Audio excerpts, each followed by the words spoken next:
Good evening, everyone. My name is Lisa Van Dusen, and I am the Chief Relationship Officer here at SV2, Silicon Valley Social Venture Fund.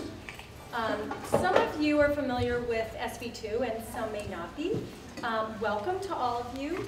And SV2 is a community of more than 200 individuals and families who've come together to learn about more effective giving. And we do what we do in several ways, one of which is through learning sessions, like tonight. Some are issue related and some are more about how or why we give. And we also do hands-on grant making and impact investing. Many of you are involved in those things. You'll see some of those events up on the wall there. And then we're also community. So it's always wonderful to have to wrench you all away from great conversations with maybe somebody you've known or somebody that you've just met. So wonderful to have you here. We are all about unleashing the talents and resources of the Silicon Valley community to achieve meaningful social impact. And tonight we're here, hopefully you're in the right spot, to talk about inclusive democracy and creating an what are we doing? Fostering participation for all. And we really thought long and hard. I want to recognize my colleague Lucinda Bromersma, who's been my partner in crime in co-creating this, about what really would make sense for SV2 to focus on. There are lots of things going on out there about the election, about democracy, about how people can be engaged. And we decided what was important to focus on was inclusivity. And making it possible throughout kind of the ladder of engagement, from everything from caring about what's going on in your community to running for office and everything in between. So that's what we're here to do, and we are really honored to have quite an amazing group of people to share their experience, their knowledge, and their perspectives with us tonight, and we'll get to that.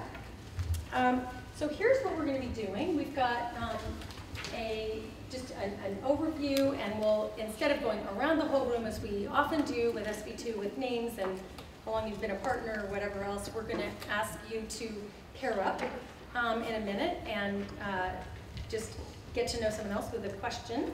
And then we're going to be hearing from Mindy Romero, who is with the co-founder and CEO of the California Civic Engagement Project. And we are so lucky to have her tonight. She is really zooming around the country in high demand, sharing her knowledge about this very topic. Really what we're talking about tonight is her expertise, her research, and what we are fortunate to have her share tonight.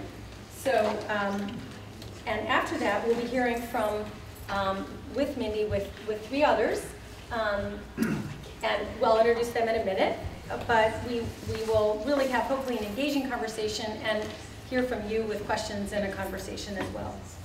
I would like to, so please do jot down your questions and maybe things that you're doing along the way so that you have that at the ready. So I do want to go over, well, and then after that we're going to have a little opportunity for you to share what you're doing briefly. Some of you kind of, if you're engaged and want to share a little bit about that. So we're going to get you out of here at a reasonable hour, and again, we're so glad you're here. So I do want to touch on our advocacy policy here at SV2 because here we are just a few days away from the primary. We are actually in the middle of the voting period. So we are in, you might notice what I'm wearing. There is some red, there is some blue, and it equals purple. So I am creating the tone here for a nonpartisan evening, and that is part of inclusivity. So we have a policy, which you can get the main point. We do not talk about advocating for any particular candidate or any particular party or any particular legislative policy. So if you'd like to talk about that, feel free. And there are doors outside of our office where you can do that. So, because I know part of what is wonderful about SV2 is people care and they want to take their what they're learning and put it into action. So housekeeping, many of you know, but the restrooms are out this door or the front door and down this hall and to the right. Help yourselves to food and drink. Just be mindful that we are videotaping, so please duck and be quiet accordingly. And really do enjoy the other people in the room, both during the time and afterwards, because we have as much to learn from you all as well. I do want to recognize a few current public officials. I will start with one of our panelists, who is Lisa Gaucher, who is on the East Palo Alto City Council. And Grace Ma, is she here? She's coming. She is on the Santa Clara Board of Education, County Board of Education. She's also an SB2 partner. And then we have Greg Tanaka, who is on the Palo Alto City Council, who came here by scooter. So you should see his whole setup. It's really impressive. Again, I would like to thank Lucinda just for all you have done. It's been really fun to do this with you. And she is a brand new American voter. She's a Canadian. And you just went through the citizenship process, so that's very exciting. And her family's here. Where's the rest of her family? Yep, so we have a number of Canadians over here. I'm really happy to see some of our teens as well here, our future. So let me start by bringing over Lucinda, who's going to talk about our opportunity for you to connect with each other. Yeah, great. Thanks, Lisa. So in SB2 tradition, we do introductions, and we're a little bit too big of a group to do personal introductions. So what we're going to have you do instead is turn to the person next to you, and if you know the person next to you, maybe try and connect with someone you don't know for the share pair exercise. And so just take a few minutes to answer the question, what does inclusive democracy look and feel like to you, both personally and in general?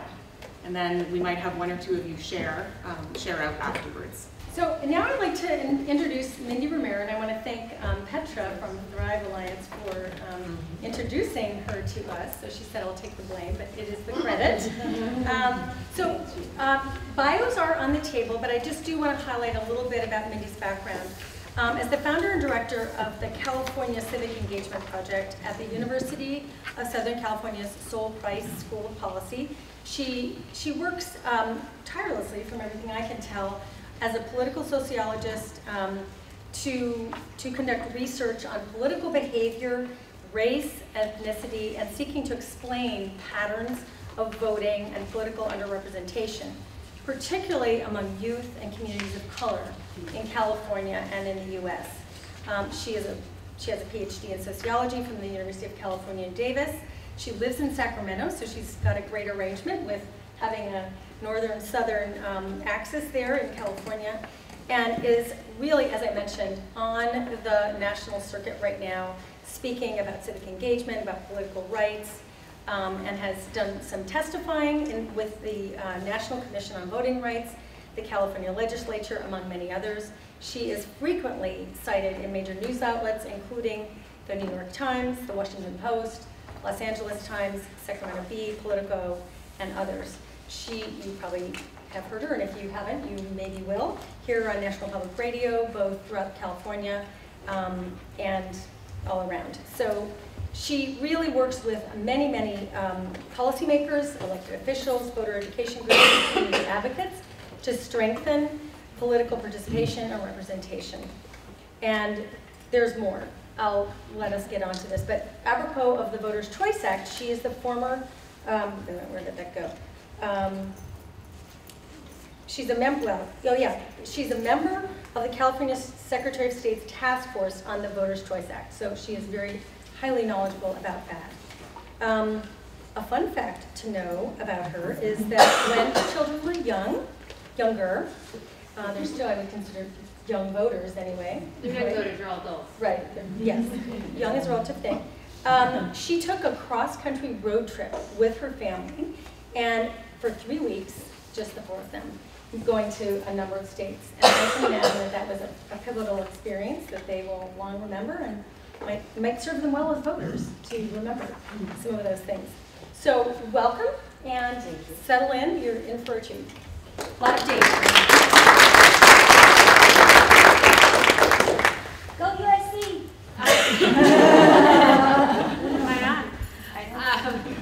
Thank you very much for that kind introduction. I think you actually covered all of my bio. And boy, the pressure's on. On that fun fact, just if we're gonna say it, I might get full credit. The four of us was me and my 3 children. I got that. You got that? Yeah. Yeah. Just want to say, I was a single mom for most of their childhood, and we had a blast doing all kinds of road trips. But that was the, as my son would say, the epic trip. Perfect ages. Do you ever want advice on how to take kids on a road trip?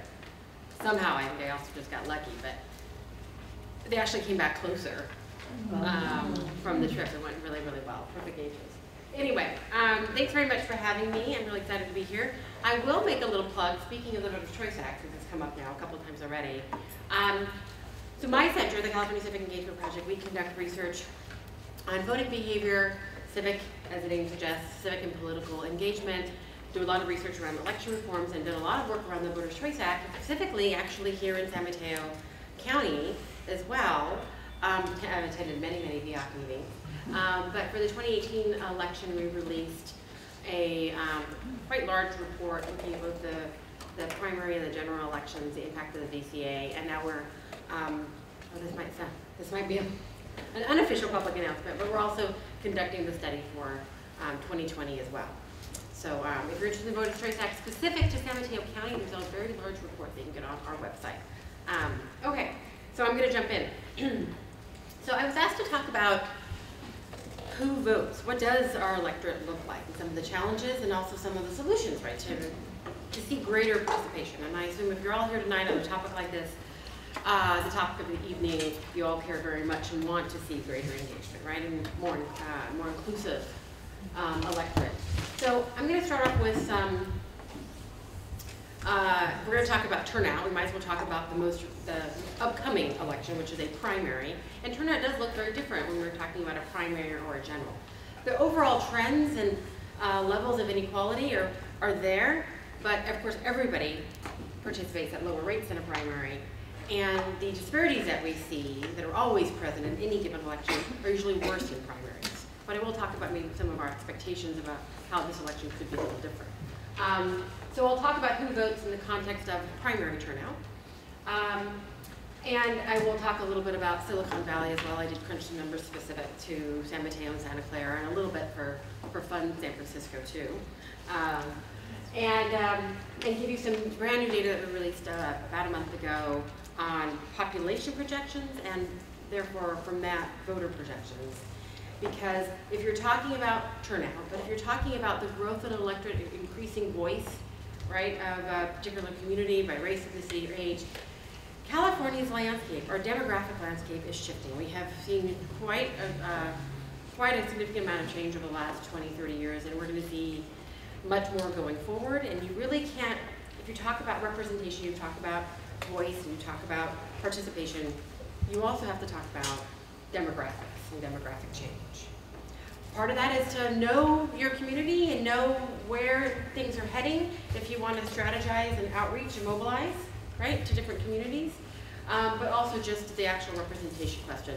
If you want to understand, is a group underrepresented or overrepresented numerically in an electorate, you need to have some accurate data around demographics, right? So we'll talk about that.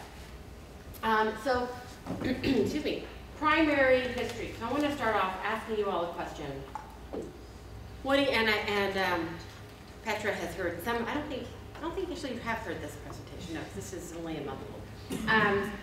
Primary eligible turnout. She's seen some data in here. What do you think? Now let me define eligible. So eligible turnout.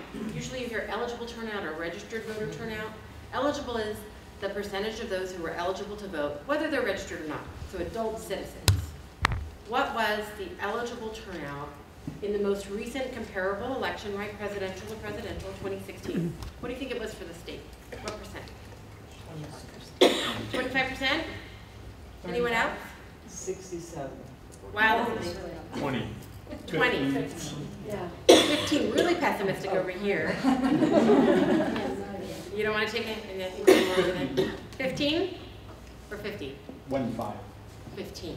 Okay. 33.5%. But I'm going to show you what that meant. So that was high. That was comparatively speaking. So it was up over 11 percentage points from at that point, the most recent comparable election, which was the 2012 presidential primary. So let's look at a chart just to show this. Now, a lot of things are going on here.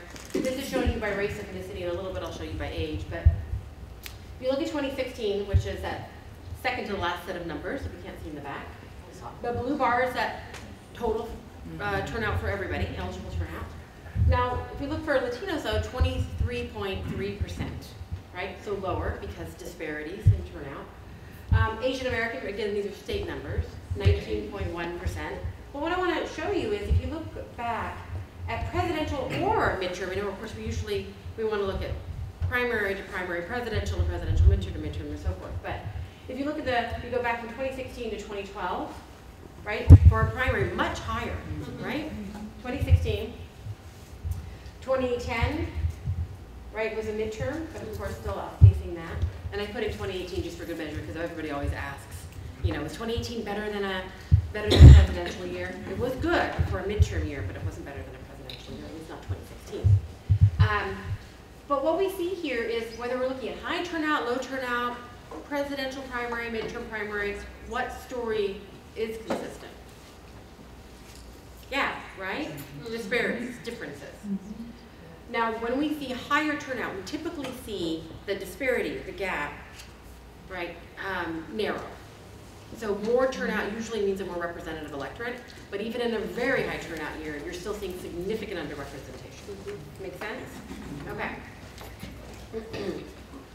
Now we look at the share of the vote, because differences in turnout rates impact a group's share of the actual pie voters. So it's actually casting ballot, making decisions, selecting candidates, right, passing measures.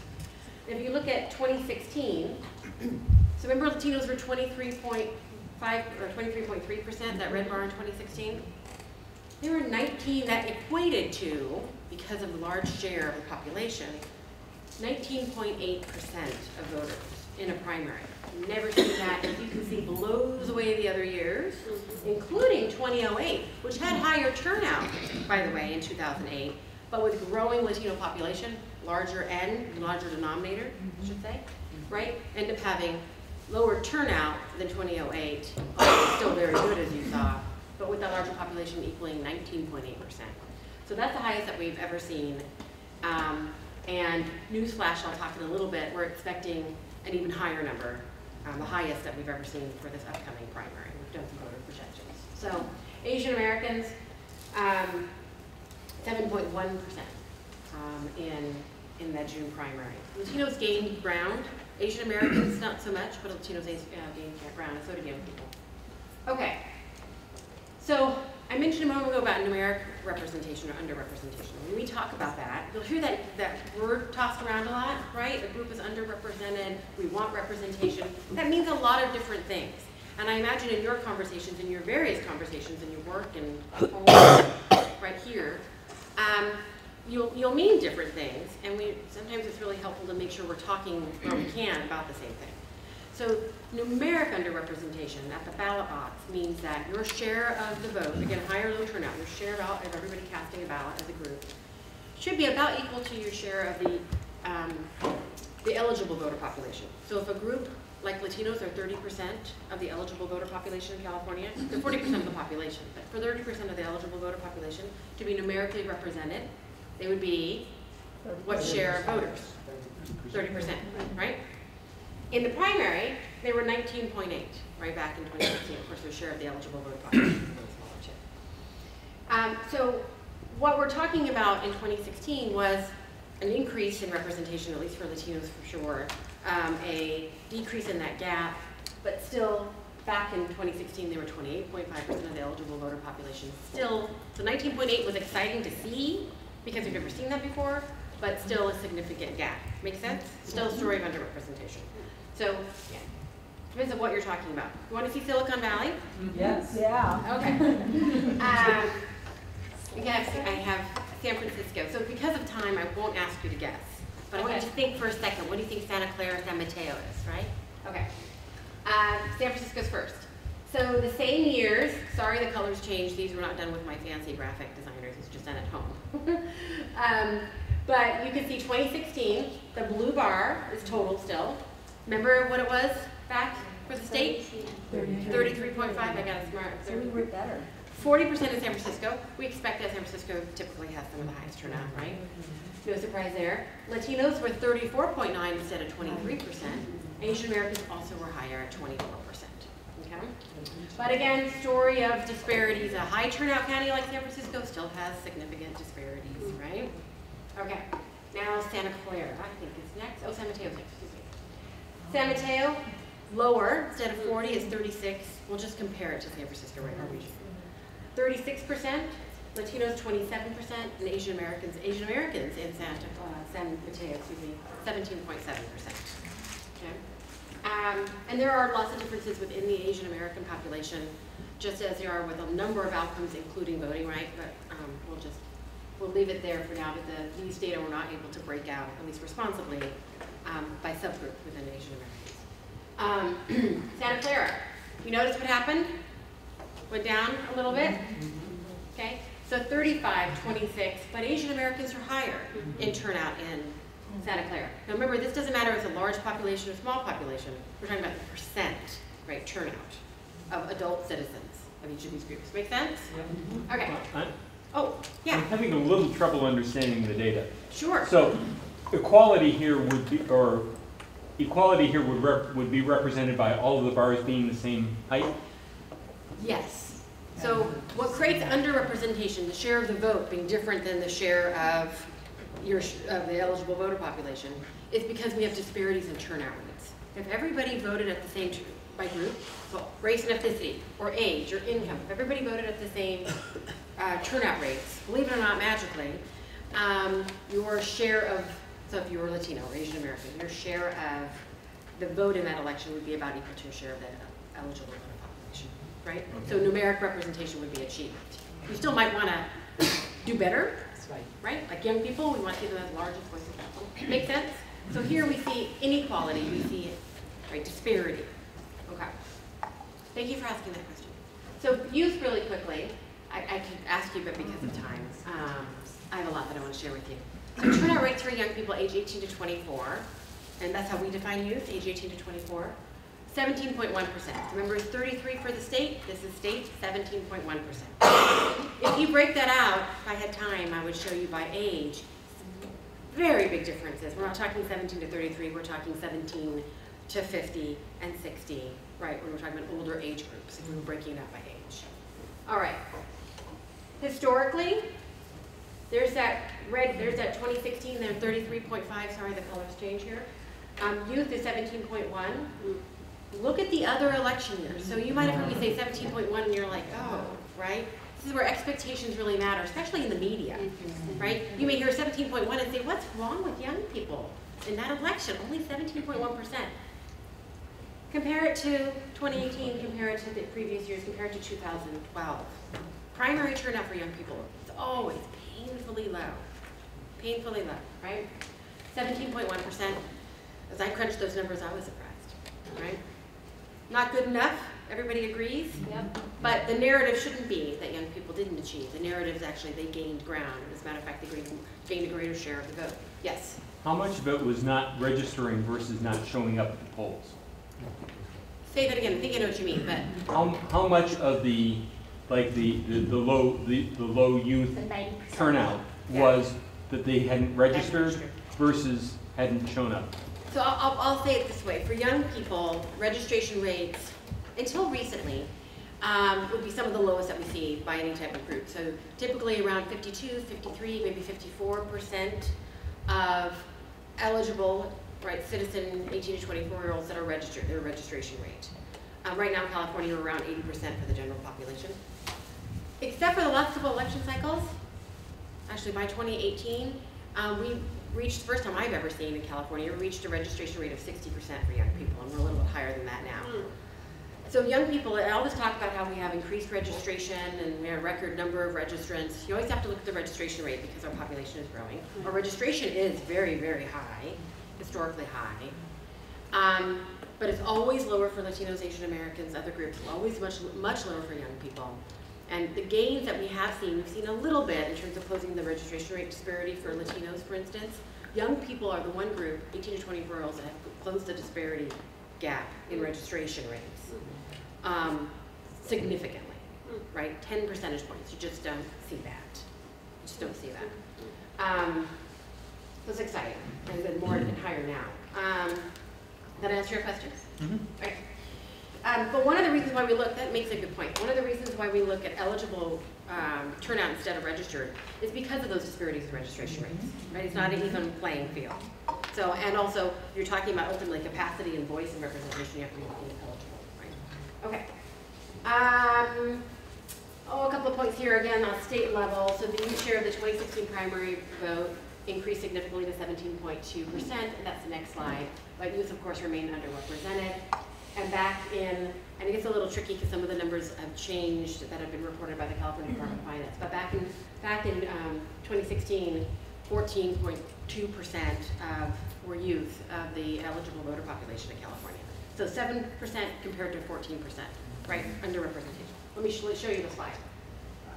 See, 2016, 7.2, right? 7.2 versus 14, big gap.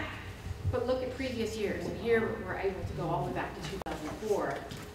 And you can see even in 2008, in that primary, which was, we have 2008, but the February presidential primary, remember it was early that year between Obama and Clinton, Barack Obama in the race, 4.8%. So 7.2% for a primary was quite shocking, right? And it varies, of course, across the state. But okay, so. And again, I'm talking about disparities, but I'm also talking about recent change, and we're going to talk a little bit about what that means going forward. So population projections. So I just kind of gave away my own number when I asked you what share of the population is Latino in California. Do you remember? The total, 40%, right? So a few years ago, reaching a plurality, largest proportion and number, right? Okay. These are projected population, total populations by the California Department of Finance. They do projections every 4, 5, 6 years or so. By 2020, because 2020 is still a projection because it just started, the red line is Latino, the white line, excuse me, the yellow line is white, non-Latino, and non-Hispanic. So 2020, there's that 39.4% of the population that's Latino, whites 37, Asian American 15.4. If you can't see in the back, black is 6%. We just have a much smaller African American population in the state, and then kind of everybody else, poorly named other. But by 2040, Latinos will be 43. They're projected to be 43%. The projections are only as good as the assumptions that they're based on. I'm happy to talk in the Q&A what all goes into that. They will change, of course, but as of now, 43.3%. And what you can see is, see how white, so it was reversed leading up till about 2014, 2015. Whites and Latinos crossed, and then they're continuing to separate, right, that gap. So 43 versus 30, right, and Asian Americans steadily increasing. And the only thing I'll mention here is, it looks like maybe not that big of a difference within the Asian American population because we're looking at proportion. So Asian Americans are growing tremendously just like Latinos, and in some cases actually faster or greater percentages over their own numbers, but because the overall population is smaller in the state as a whole, Latinos are kind of dominating the proportional change story. Make sense? Okay. Now look at the voting age population. A little different. The cross between whites and Latinos, same colors, doesn't come until 2036. Yeah. Oh, sorry for that. So here, red, I said a moment ago, 30% projected for 2020. 30.9% of the eligible voter population, citizen voting age is eligible voter population. 45 white. By 2040, 39 to 34, right? Okay. Now, let me show you some regional differences, because when we're talking about population differences, there are significant differences across the state, and we've done this by every region and every county. It's all on our website. And yeah, I won't spoil it. But, so Sacramento region. What do you see first and foremost? Same colors, red, Latino, white. We'll just focus on Latino and white because that's where the biggest changes are. So are those bars touching? No. So 17 versus 59, right, getting closer, but still a different story in the Sacramento, 6th County Sacramento region. San Joaquin Valley, 41, 42, crossing just after 2020, right? Again, this is citizen voting age, right? 51, and in many counties, individual counties, much sooner, right? And Latinos being at least Latinos and Asian Americans together, overwhelmingly being the dominant population within the citizen voting age group. San Diego region, which is in this case just San Diego County, because we have to do this by county. 53 to 26. And we're going really quickly because I want to show you some other things. North State region, it's very white. So even by 2040, 69%. Los Angeles region, 37 to 38, crossing also much earlier, ending at 46 to 28. Still, again, all of these growths in the Asian American population. African Americans, depending on the region, at least in proportions, either flat or, in this case, slight decline, right? Central Coast region. And then you ready to see the Bay Area? Yeah. Okay, Bay Area is a 10 county Bay Area region. But I will show you specifics to that very much. 46, what is different here? What's the one thing? You caught it, right? Green. Asian American is higher than Latino. But in the 9 to 10 counties, Bay Area region, very big, wide differences, right? And within Silicon Valley, there are big differences. So I think my next guess. Want to see population projections for Silicon Valley? Yeah. Okay, so this is, again, thinking about mobilizing, outreach, planning, strategy, right, to reach your communities, right? Okay. And I apologize that the colors have changed here a little bit, but so we've got, actually no, they still have the same colors. I got myself confused. They're still the same colors. In one of these, the colors change, but not this one. So Latino still red, white, non-Latino is still yellow, and there's that green. And what do you see? You see 44 to 35% Asian American. And this is San Francisco, sorry, I didn't specify. The cross that we're talking about is between white and Asian American. Latino is from 12 to 13% in San Francisco. Now, I think San Mateo is next. Oh, this is a funky one. I don't know why the colors of the dots went this way the day ago. Anyway, but we're, so let me be clear because this is all screwed up, I apologize, but I didn't have time to fix it. Let's just go with the color of the bar, not the dots. The bar is white, right? The yellow is Asian American, and then the kind of red is still red, Latino. Make sense? Okay. So here in San Mateo County, white and Asian American are the two largest groups in terms of proportions, right? But 45 to 28, 43 to 25, all the way up to meeting just about by 2040. Okay. Latinos and Asian Americans running from 21 to 26. And very small, yes, that's correct, very small African American population proportionally. Okay. Sometimes people get really surprised by that. So, Santa Clara County, that story is the same. But what here you see, white and Asian American, thank you, white and Asian American crossing sooner, right? And a bigger difference by 2040. I think I just did this. I did this intentionally, keep you on your toes. Oh, they don't have, yeah, that San Mateo and then, Santa Clara, yeah. Okay, we're good. Voter projections. Okay.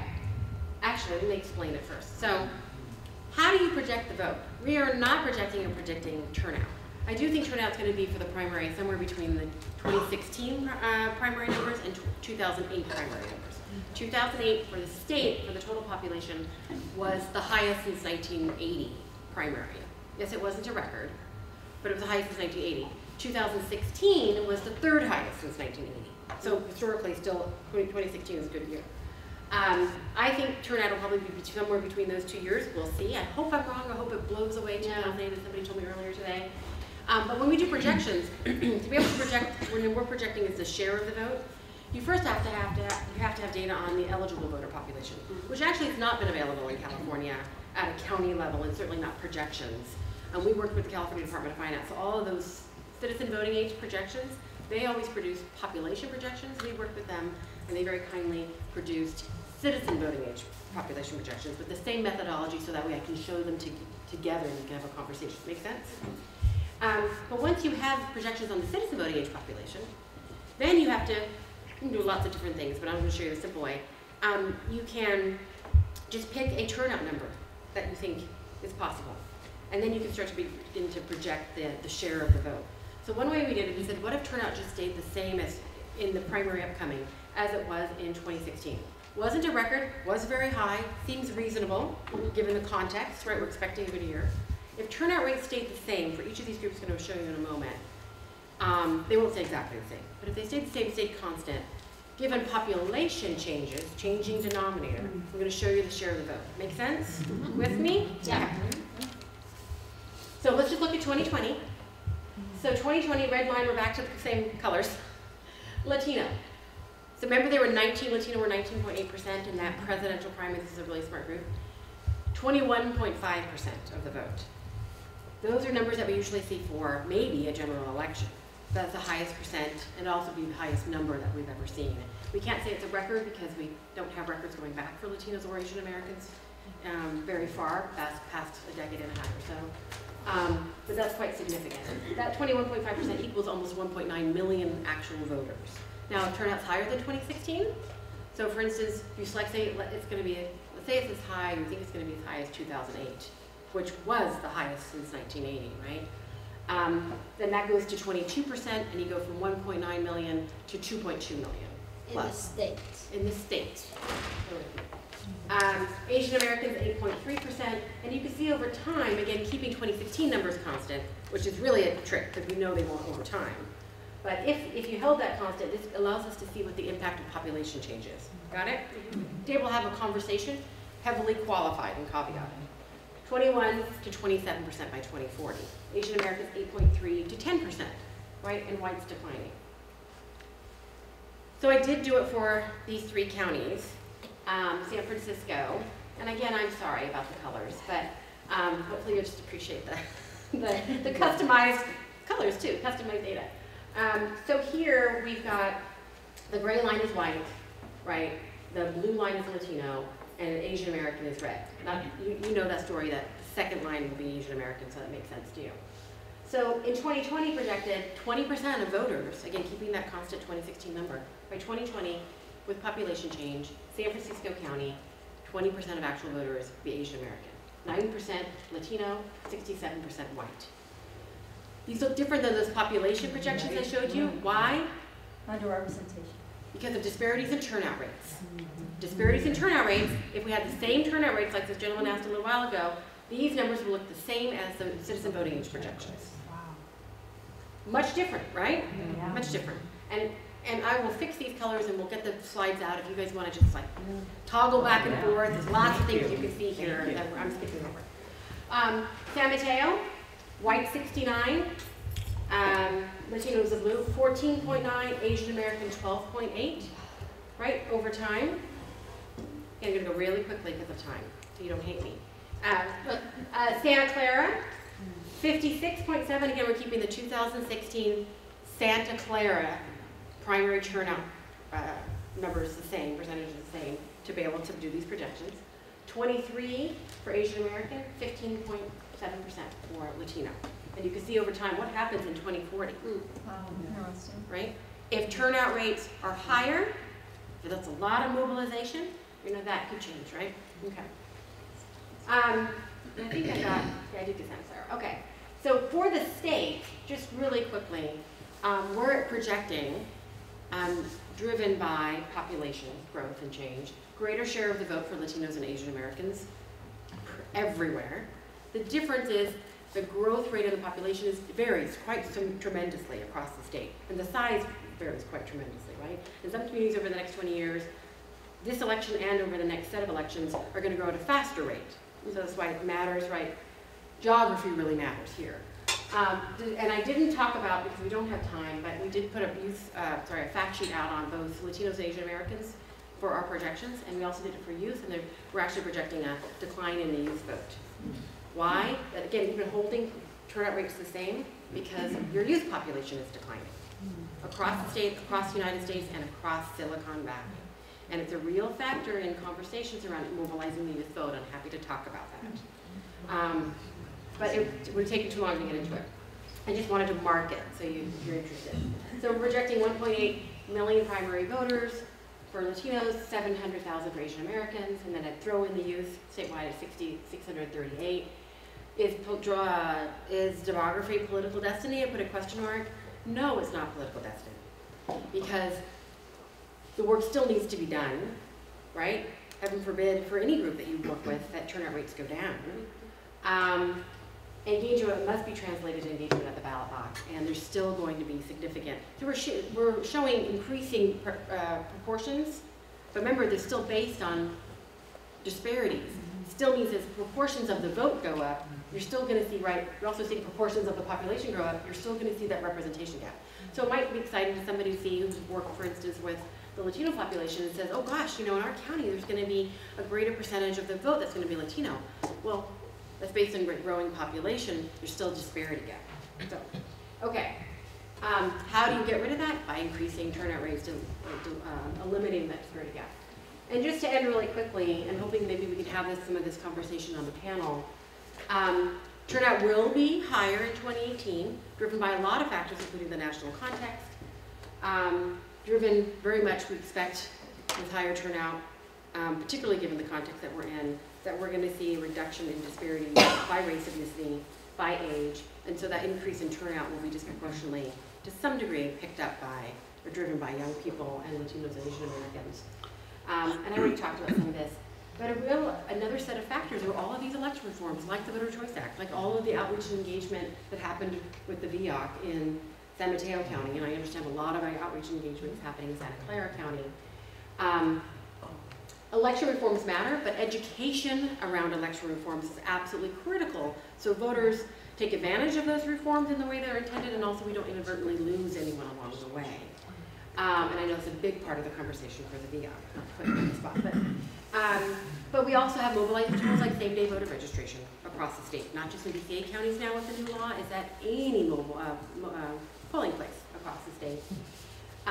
But ultimately, outreach and mobilization is absolutely key. It will be the factor between a good year for turnout and potentially a great year for turnout, and of course, geographically, we'll see differences.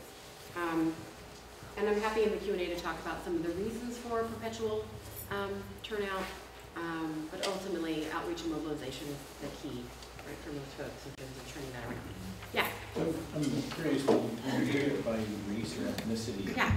You know, one might think, well, it's a cultural or language issue which separates these voting rates, but what if you look at, say, socioeconomic status, like how poor are people, or what's their home living situation, does that explain any of it, or some of it, or all of it? It explains some of it.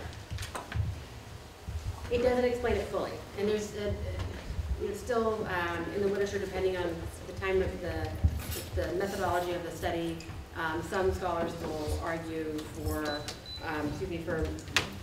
Asian Americans, for instance, that income is a driving factor, but it doesn't really explain all of it. It's part of it. So Latinos particularly are going to be more likely to find themselves in groups that also predict low turnout. So you have kind of a double whammy or triple whammy in terms of turnout. Yeah. I mean, that's a short answer. So the non-economic, non-living situation part of it, is it language? Is that the major driver, or cultural, or what do you have sort of a cognitive theory? Do you have time for me to answer that question? So, do you want me to do it on the panel? quickly, and then we can come back during the Q&A, because Okay. Mindy's not going away. I'm not going away. It's multiple factors. So first off, historically underrepresented groups are also historically hard to reach groups.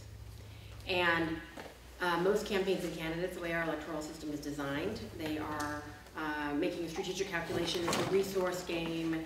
They're trying to get the biggest bang, or have to get the biggest bang for their buck. They're not trying to go for all voters. They're trying to go for the voters they think they're going to go for them. And if there's a competitive election. And so usually we don't see much mobilization and outreach from campaigns and candidates when it comes to historically underrepresented groups. Surveys after surveys in any given election will show us that. So not asked to vote, not mobilized is a big factor. And then another part of it is kind of the motivational side, not apathy, but for many groups, the case to vote, or for many folks within historically underrepresented groups, not everyone, the case has to be made for voting. Why do I vote? Right. Why does it matter for me and my community, particularly if I'm in a community that's been historically marginalized, where I don't see how the city council, no offense to any elected officials, but I don't see how the city council, whatever elected body, is actually in the best interest of my community.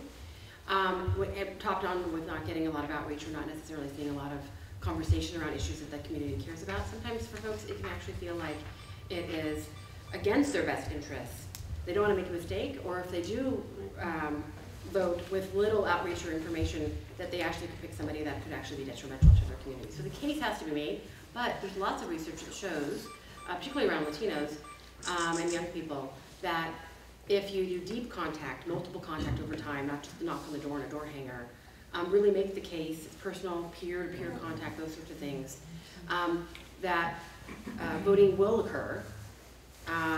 And that is the perfect segue. Okay, thank you. So, thank you, Mindy. That was terrific and a great question, John. So I just want to introduce at a very high level this amazing group of people who can talk about kind of the people, the programs, the efforts behind the data, really. What is being done, what can be done, what has been done. So let me just start with Lisa Gaucher, who, and I'm going to let them really tell their own stories, and you have their bios, which are very much worth reading because they tell a story that's important here. But Lisa is a two-time mayor of East Palo Alto and is serving in her 8th year, I believe, on the East Palo Alto City Council. I want to share one thing, which I think is very cool, and she'll probably share a little bit about this herself, but she is also the Government Affairs Manager at Study.com, which is an online education company in Mountain View, where she supports the company's community impact programs, including something called Working Scholars, which is a community-funded free college initiative. And I learned about that through things. Anyway, so welcome. Thank you. And then I would like next to introduce Jose Santos. Jose, oh wait, I've got it backwards. I forgot Lisa's fun fact. Excuse me, I forgot that. And we have 2 fun facts for Lisa. One of which is that she briefly lived in Turkey. You're going to have to ask her later where, but she was on a military base. The second thing is, and this was quite astounding, she still holds the record for hurdling for her high school. So, the high school isn't around, you can go talk to her about that. Pretty amazing. Okay, so Jose Santos, we are so glad to have a male, is a program officer for the Grove Action Fund, which is affiliated with the Grove Foundation. You may have heard of that. They do a lot of great work. And so anyway, you can read about Jose, but he is, I'm very aware that we don't have anyone from some of the other populations that have been talked about, one of which a lot of numbers are Asian American, and I'm happy to say that Jose can speak to that population, working with a number of organizations and communities there, among others. And then a fun fact, I know, right, Gordon? So this was so fun. This was like, I never would have thought this one. He likes to visit aviation museums wherever he goes. So can you give us a tour of the Hiller over here? Yeah, I could. Yeah. So anyways, I so think there's one in great. Sacramento. And are there a lot of them? There is actually, there's a bunch of them. Yeah, I did not know that. So that's another thing. I just love learning about people and all the things they're doing. And to my right, and is, I'm going to pronounce this correctly because it's not pronounced in a way that I'm familiar with, is Sarah Guillermo. There you go. Okay. And Sarah is, has been for how long at Ignite? Formally since 2015, but I've been working with Ann since 2010. Yeah, so there you go. And apparently Ann does not know how to pronounce her name quite as well as I do. But anyway, so Sarah Guillermo is the Chief Program Officer at Ignite. And you will hear about Ignite, but they work on basically getting that youth vote, which is so underrepresented, out, not just voting, not just engaged, but running for office and getting elected and appointed. And at quite excitingly young ages. And not just here in Silicon Valley, in the Bay Area, not just in California, but all over the country. So the chief can speak to all of it. And we're happy to have Ann Moses here, who is the founder and CEO of Ignite as well. So, and her fun fact, don't want to miss that. Pressure's on. Gotta beat it. I know. Where is it though? Oh, I know. I Do you want to share your? No, I do okay. know what it is. It's that you started flying at age two when you immigrated to the U.S. So, and that is to be clear, she did not fly the plane. She was on the plane. I did hang out in the cockpit because it was the 80s. Oh, wow, that's so great. Okay, so anyway, with that, so this is, I really hope you can stick around a little bit and have some conversations, because this is a group that knows a lot. It was fun to be a fly with some early conversation. So I wanted to just start with each of your stories, and we're going to have to be brief because we want to make sure we get to some of the questions. We got some really juicy data from Mindy. So just what has been your path to civic and political engagement? Early influences, key moments, what drives you to do this work? And I'm going to start with you, Lisa. Sure. Thank you for having this event and bringing us all together. Civic participation is really, really important. I'm a product of East Palo Alto. Grew up in the city, raised there, very proud. My mother always took us with her to vote because we knew the importance of voting. As an African American, we know the struggles and what it meant and what we had to do to overcome to have the ability to vote. So I don't take it for granted. I vote. You're going to have to, I'm going to go to a casket if I'm not voting because somebody's going to make sure that I have a vote because it means that much to me. How did I become an elected official? I never thought I wanted to be an elected official. It was never on my radar, never something I said I wanted to do.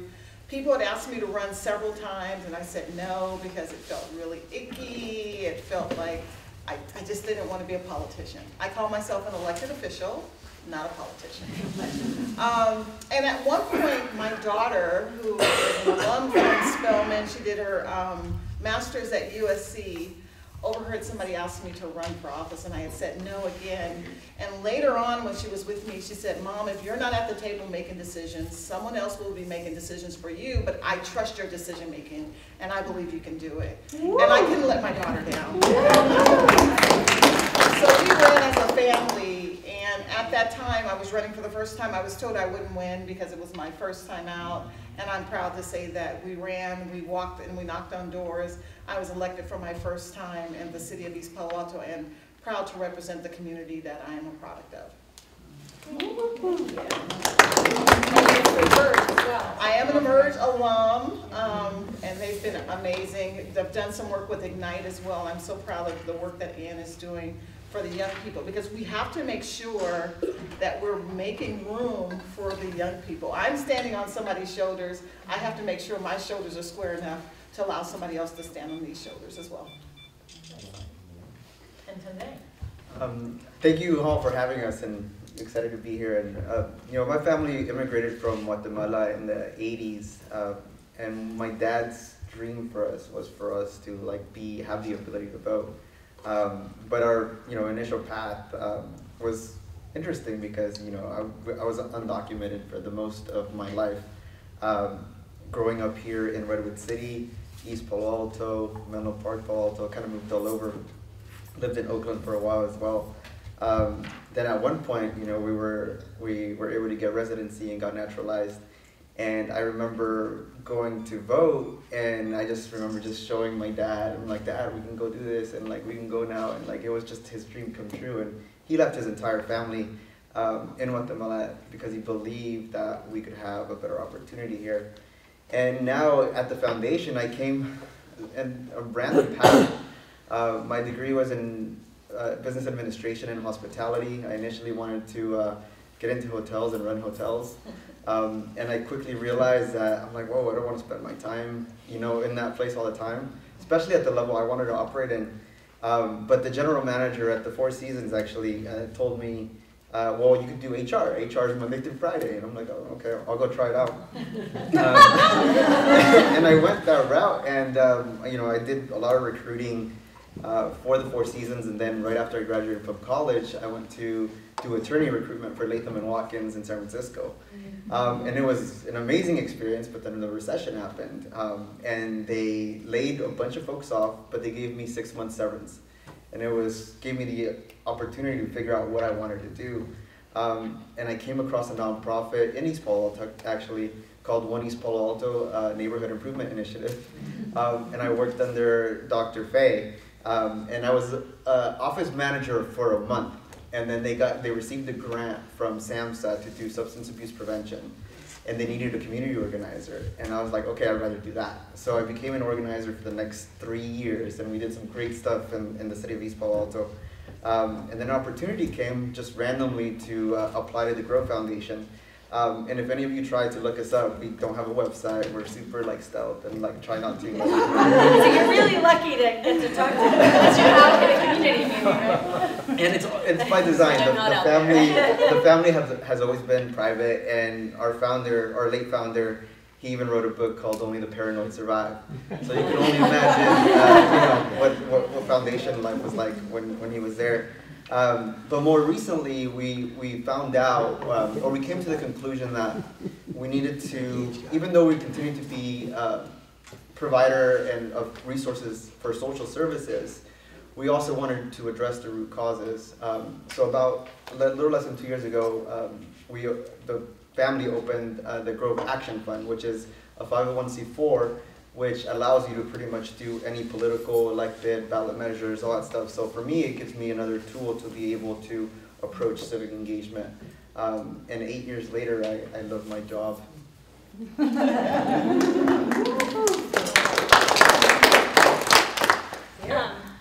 Sarah Guillermo. I started running for office in the 1st grade, and I was really wanting to make sure that my classroom was super organized, and so that was the position that my 1st grade teacher, Mrs. Anderson, said I could run for. So I won that particular election in my classroom of 32, and kept everything organized, from keeping the student lines in, the crayons, the paper, everything, and was like the principal's best friend. And so it became super clear to me as I continued to run for office in school and in college that there weren't humans that looked like me around the table, and that there was a huge gender gap, but also just a huge immigrant gap. There was a huge X, Y, Z, every intersectionality you could imagine.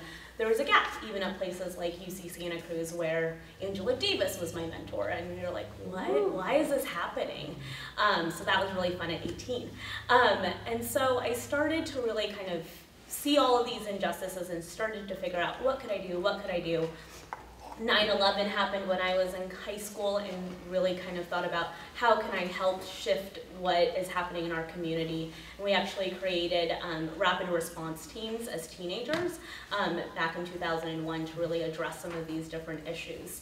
I think it's been 3 years now, so in 2017, 2 weeks after the inauguration, I was diagnosed as a breast cancer patient, and was like, oh great, I'm 32, we just got President Trump, what are we gonna do?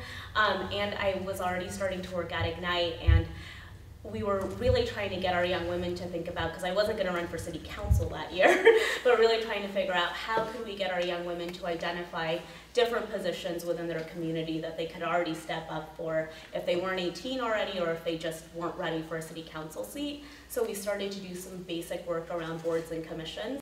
And for fun, because I thought it would be really, really great to learn as they were, I applied for one myself and got on it. I serve on a healthcare commission in Contra Costa County. I'm the only young woman by maybe 20 years, the only woman of color, and the only patient.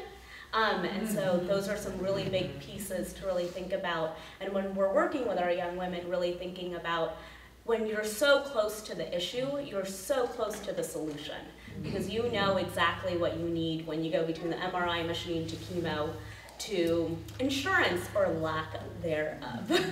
And so all of those different pieces, and really thinking about the personal and the political and merging those different pieces for me. Politics is always a really big piece in identifying what the solution is. And that's what we do at Ignite. We're building the next generation of political leaders, civic leaders who are not only voting, but are also running for office and are winning. Thank you. Mindy, I skipped you on your lead out. I love thinking about the patient gap as well. I mean, there are other gaps besides just the sort of demographics, but yeah. So do you want to share a little bit about kind of your path? Well, and I've already spoken enough. I think the only thing that I'll say is just, you know, clearly for all of us doing this work, and I suspect for probably to some degree all of you out there, there's a reason why we do this. There's some personal connection that drives us to do this work, and often I think for researchers we don't think that way, you know, because we're dry and boring, and many of us are, and maybe myself included, or at least dorky. But there's a reason why we do the work, and so for me, I went to the extent of, I founded my research center, and this is my life's work, and simply because when I was a kid, growing up in a really poor community, myself poor as well, low income, you know, I looked around and saw really firsthand the connection between engagement and a whole host of social outcomes, right? And that's part of our mission at the CCEP, like why do this? It's because everything's interconnected. But as a kid, not knowing the reasons yet, I had to go to school and get a degree to understand it better. But as a kid, it just didn't sit well with me. It was fundamentally incredibly puzzling and felt very, very unfair to see my community and other communities where I lived not doing well, and seeing other communities doing better, and then also understanding that they were whole conversations that were never including, you know, people that I lived with or my geography. And so now that I'm grown up, kind of, I guess, and I do the work that I do, I may know all the reasons, I guess, if you will, for why we see the participation rates that we see, but it still doesn't sit well. It still is not okay, and I think that drive of, it just doesn't sit well with you, right, all of you, it doesn't sit well, right, when you see those numbers. That is what drives me, at least, to continue to do the research, in the hope that the next election, the numbers will be better. I'm the keeper of the numbers, you know, and I'll get to scream when I crunch turnout next round, maybe, hopefully. Can I just add something about the numbers? Because I know, and in looking at the numbers and thinking about the African American community, I think the members of our community have to see themselves in the numbers. And a lot of people feel like it doesn't matter how they vote, they're not heard. Their vote doesn't count. It's one. So it's how do you motivate them to get out of their seat, to get out of off their couch, and make sure that they're voting. But for the most part, people are like, it won't matter. It doesn't matter what I do, so I'm not going to do it. So we're trying to change that If mindset. I may say one just quick thing, and I actually meant to say this as I was presenting the data. So some of the challenges is, you know, yes, absolutely important to see themselves in the numbers, is just data limitations, which are incredibly frustrating for me as a researcher. So if you want to do anything at a sub-state level, state by state, we can use sources like the current population survey data, and use turnout numbers there. But at a sub-state level, or certainly sub-county level, you have to use actual voter records. And the methodology, you can identify Latinos and Asian Americans, but you can't, at least reliably, identify the African American community.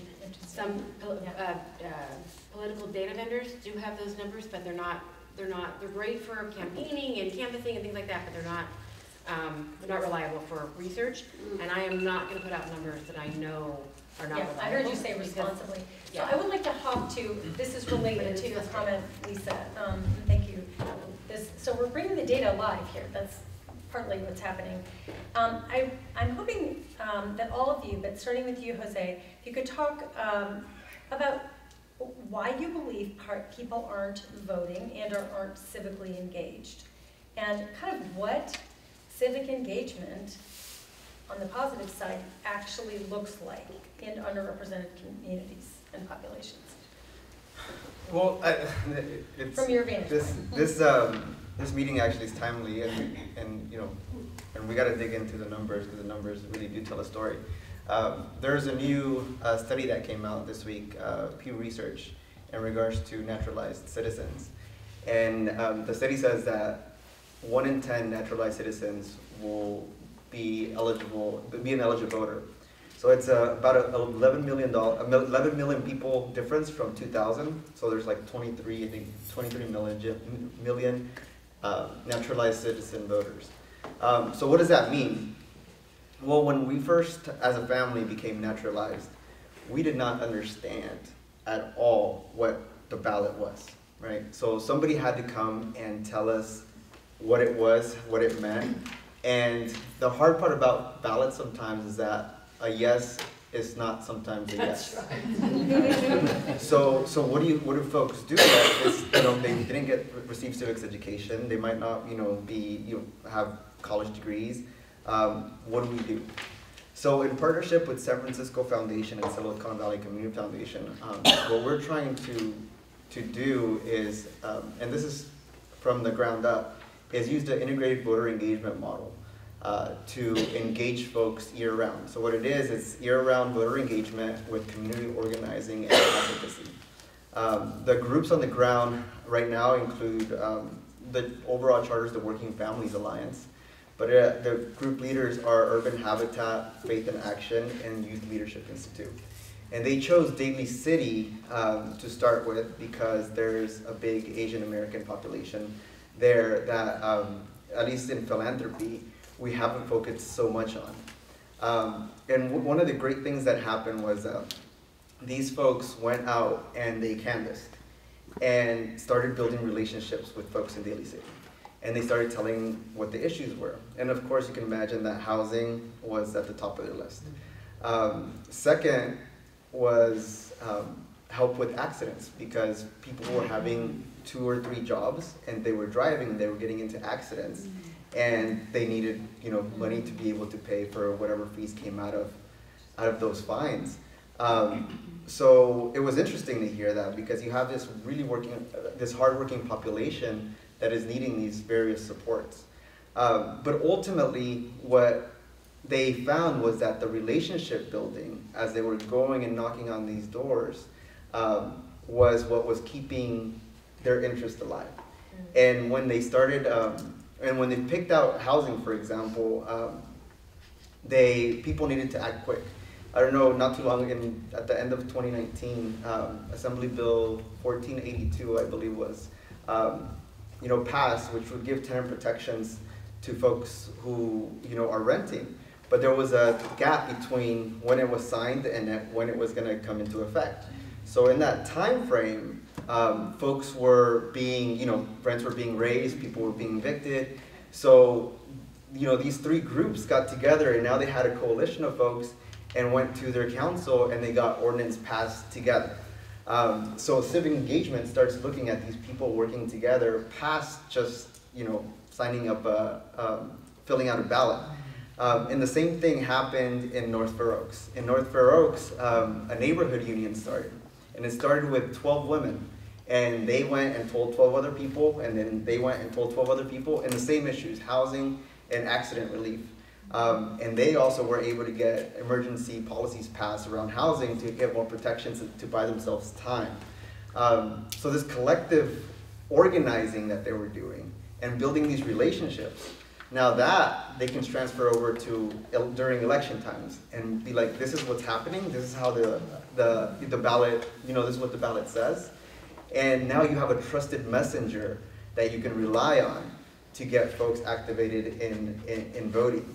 But it takes those initial first steps to listening to them about what their needs are, what they care about, what they need immediately, in order to get them engaged in the long term. And so far, it's working. Well, and what I've observed in my own experience is that you get to know people and you develop relationships, friends, you eat food, you find a place that you want to fit into the whole picture, and it's sticky, right? And then maybe the next issue comes and you come together again, maybe some new people come in, so. And it's the sustained relationship, right? So it's not that one touch, it's the ongoing, so we can do these things together. Yeah. Well, and I would imagine the scaffolding of these organizations where there's something to kind of keep that group together a little bit too. Yeah, and the Working Families Alliance is what that is for this group, and they're like 10 or so organizations that have decided that, these are our values, this is what we want to go after, we want a better, resident life in San Mateo County, and this is how we can approach it. And the great thing about this is that even though these organizations are in various cities, when there's an issue that pops up, they'll all go together and, do something in Daly City, do something in East Palo Alto and North Fair Oaks, because now they have this network and coordination that allows them to mobilize a lot quicker. And now they're bringing in Political Data Inc. To be able to figure out what voters are where and how to engage them at the same time. So this ties back, I think, to your point, Lisa, about why vote. you know, it's not necessarily what's at the top of the ballot. Maybe it's something more immediate in their lives.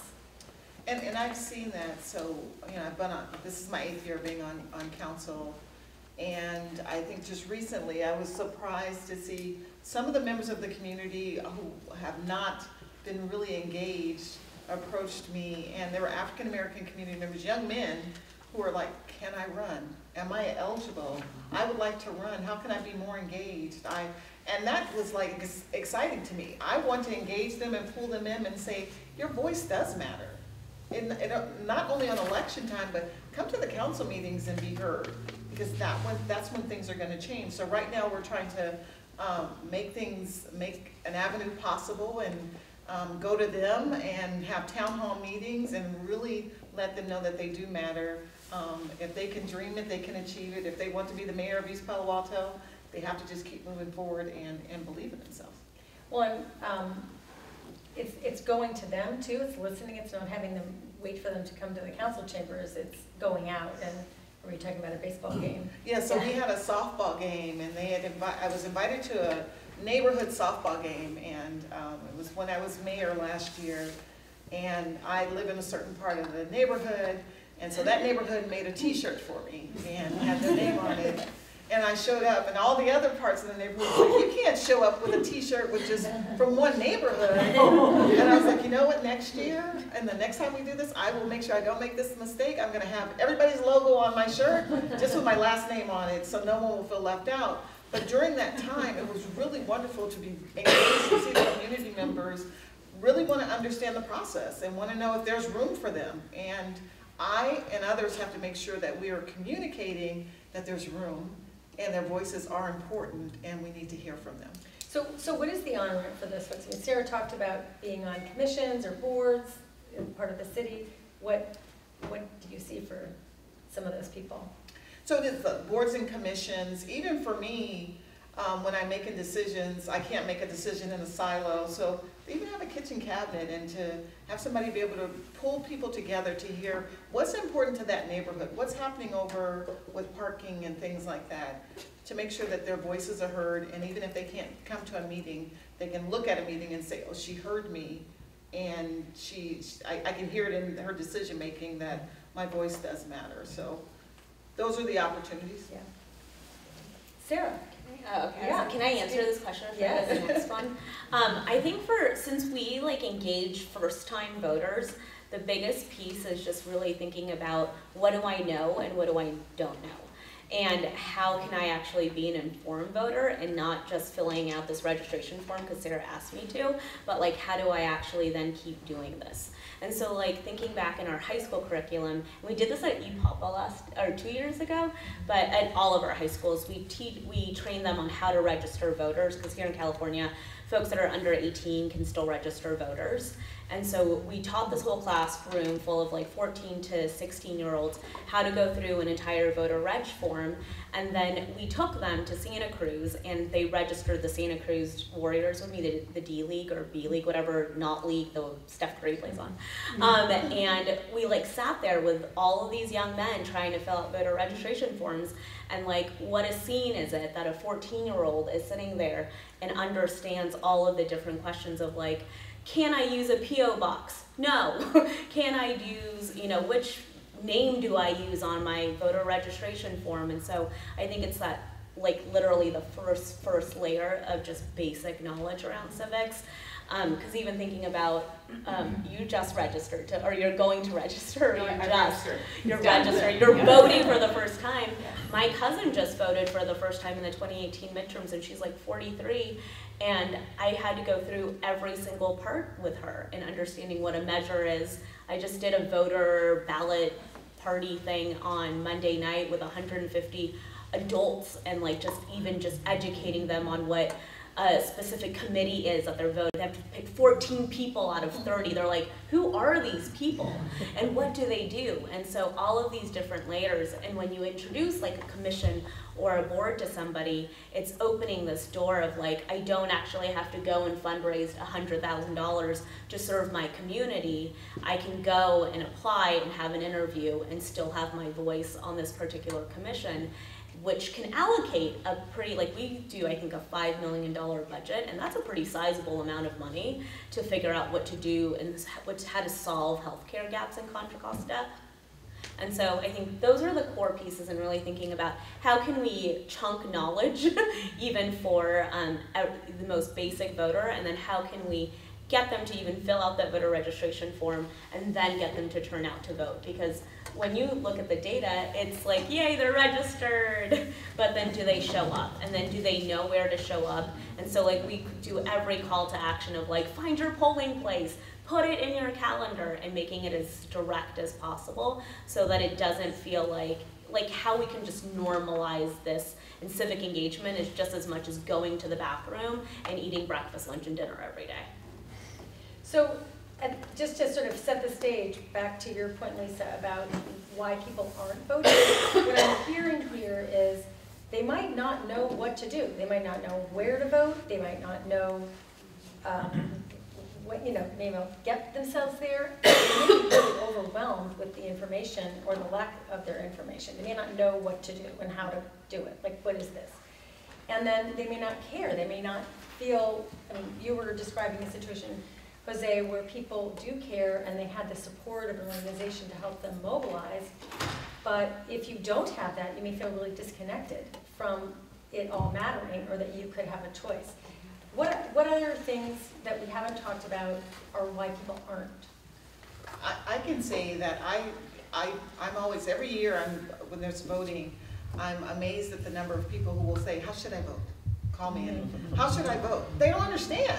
Like there's some things that are just really confusing. I'm like, I can't tell you how to vote, but we can sit down and we can walk through it, and I can try to explain it to you, but legally I can't tell you how to vote. Even at my job, there people will say, can I bring my ballot in, and can we walk through my ballot together? I just think people are really confused. It's very confusing to them, even to go through the presidential. There are too many names. Who do I vote for? What does this mean? What does this debate mean? What are all these things?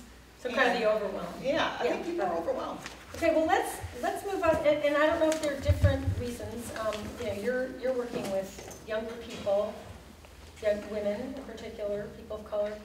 Are you finding any particular flavor of not getting engaged in voting in that population? I mean, we have a DACA population, so that's one very large reason.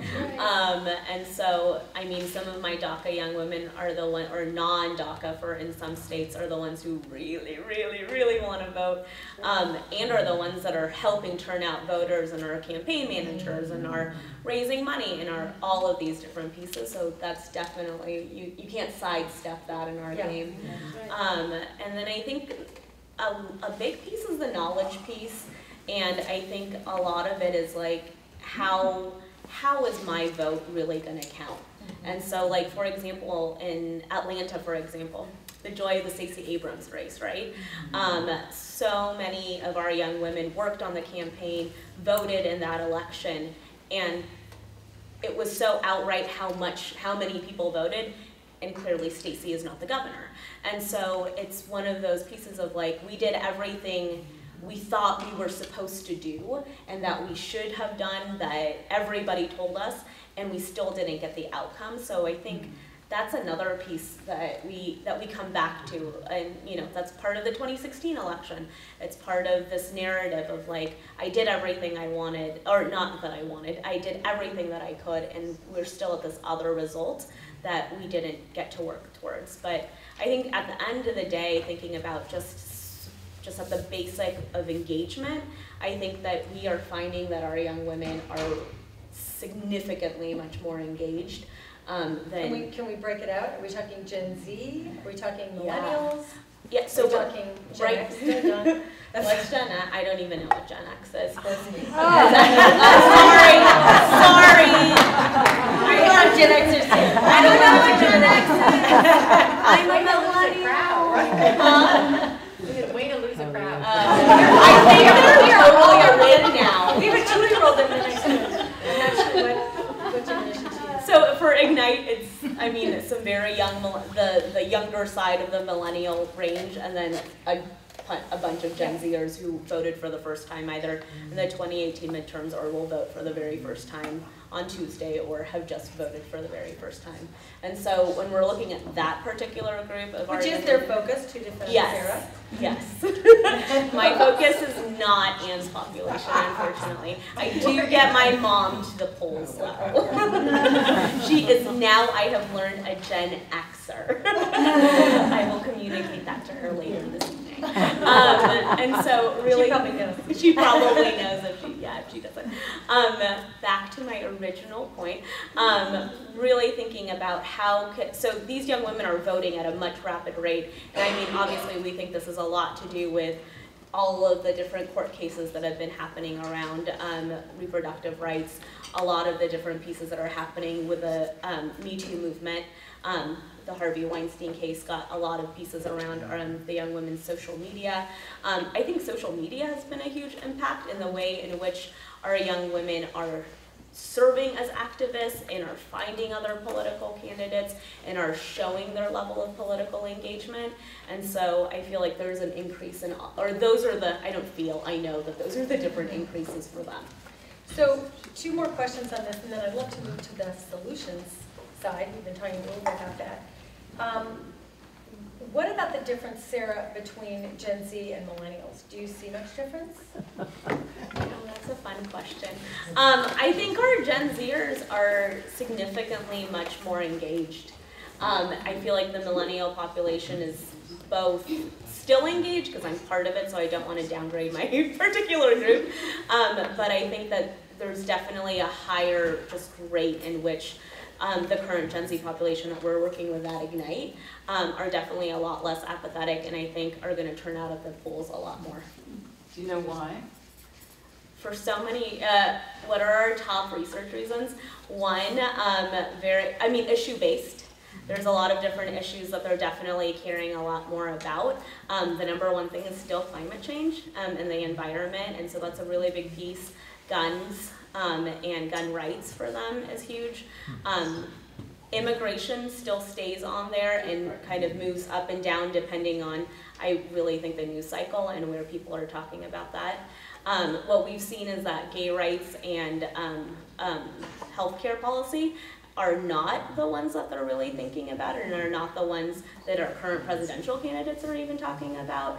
And so those are the ones that are rating a little bit less for them. Okay. But Enviro is huge. I'll just add a quick thing. Yeah.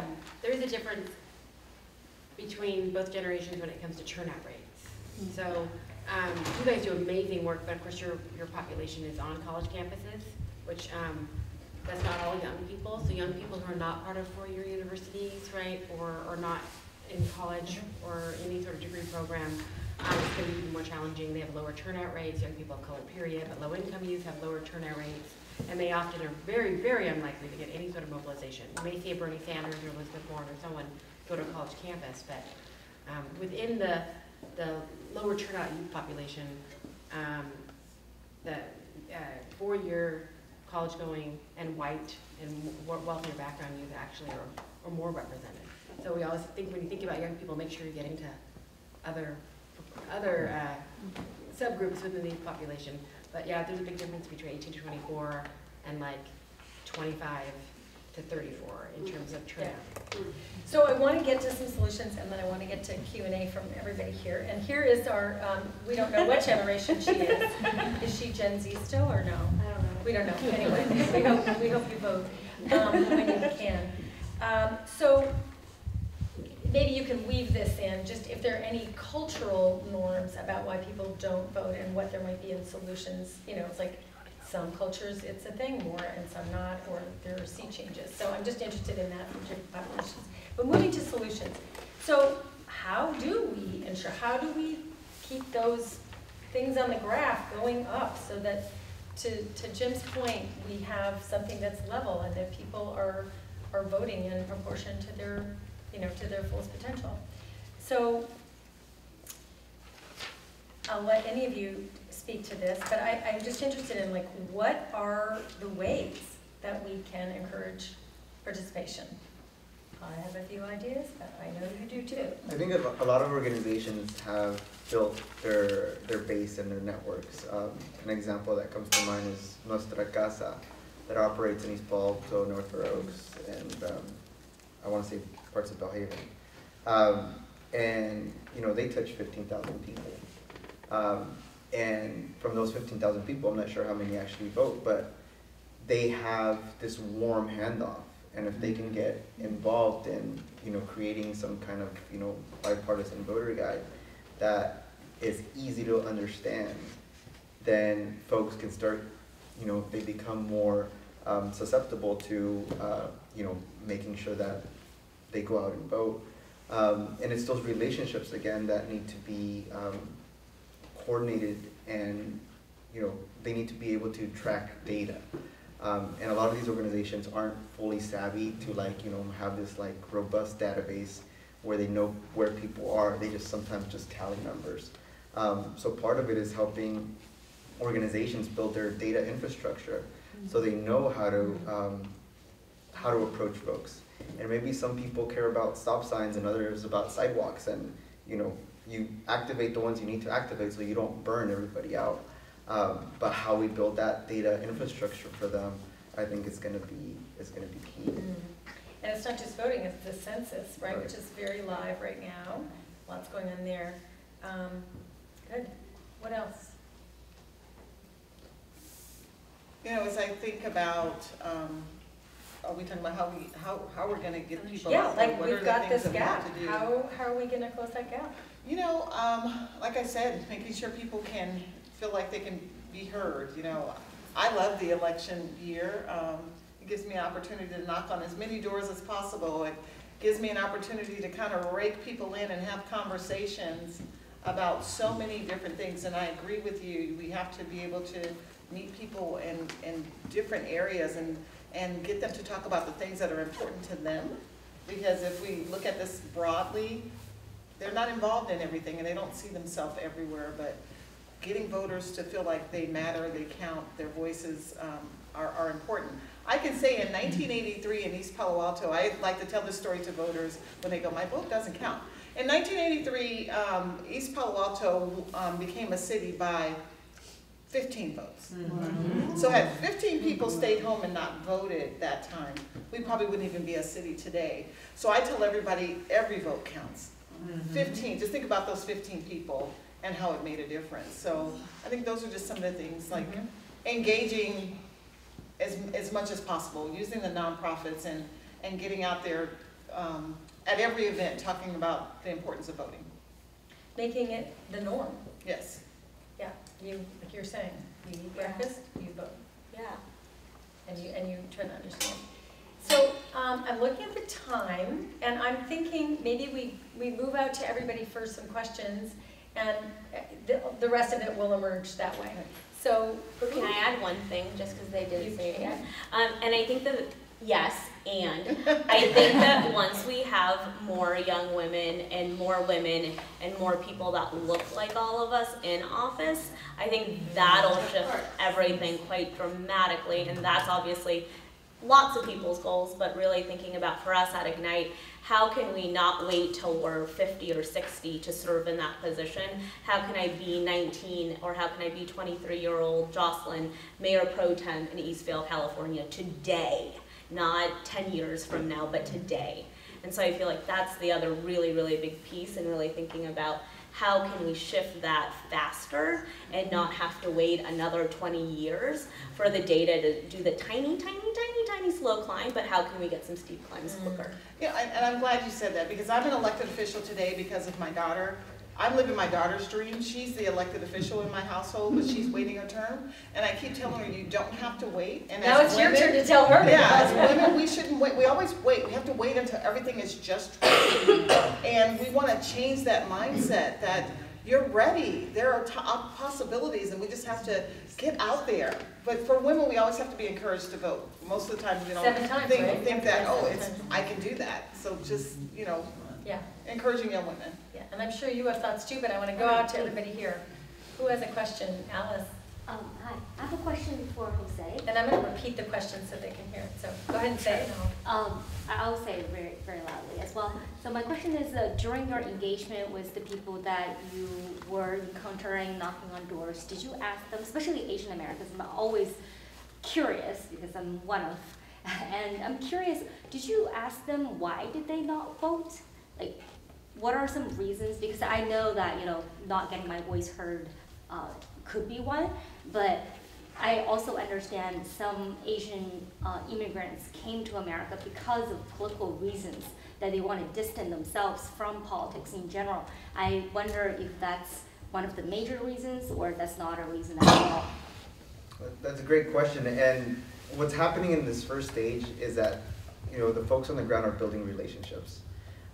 So that question, I mean, the answer to that question, I'm sure will come up at some point, but it's not there yet. But the initial barrier that they're experiencing is language. So as soon as we went out there, we're like, oh shoot, like they don't know, you know, the language. So we have to go and make, you know, build some leadership and get some organizers that speak the language of the folks in that community. So that was one. So once we had folks that they were comfortable speaking with, then the message about what we were trying to do, in this case around the census and the survey that they were taking, they were able to respond. So I think language is one of the initial barriers that we have to overcome and make sure people are trained in talking to these folks in a way that they understand. Because if I can't, you know, if even translations sometimes like aren't well. And I'd love to help you by the way. Yeah, no, that'd be great because it's needed, and you know, and the thing is, like Asian folks and, you know, Latin American folks and Pacific Islander folks actually have all saying the same thing. We need, you know, support in housing. You know, people are too tired because they're working too many jobs. How do we do this? How do we engage? But language has been a big burden that we figured out relatively quick and then started mobilizing folks. Thank you. Yeah, so I'll be 18 in April, so I'm going to be voting in November. I'm wondering why it's election day on Tuesday, and have there already been any reforms to moving it maybe on a weekend or making it a paid holiday? And would this help to increase voter turnout?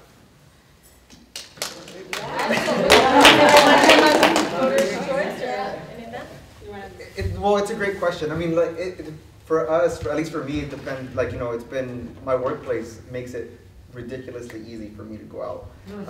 They give us paid time to be able to go do it, but that's not the case for a lot of places, and not the case for in the places where we want actually people to go out and vote. Right. So that's where the reform needs to happen, and I don't think it's out there. And with the Voters' Choice Act, even though technically it's easier, it wasn't fully explained when it was rolled out. So folks in marginalized community were like, oh, okay, like what's going on here? They got this stuff in the mail, and when they got there was less, you know, like there's a need. We can't assume that people are just going to understand just like the rest of the folks in the county will understand.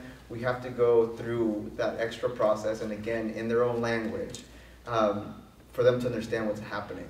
But it all started, I mean, for the people that need it the most, that's where we have to hit it pretty hard, and they're the ones that don't have that flexibility. So there's more flexibility, right, to your point.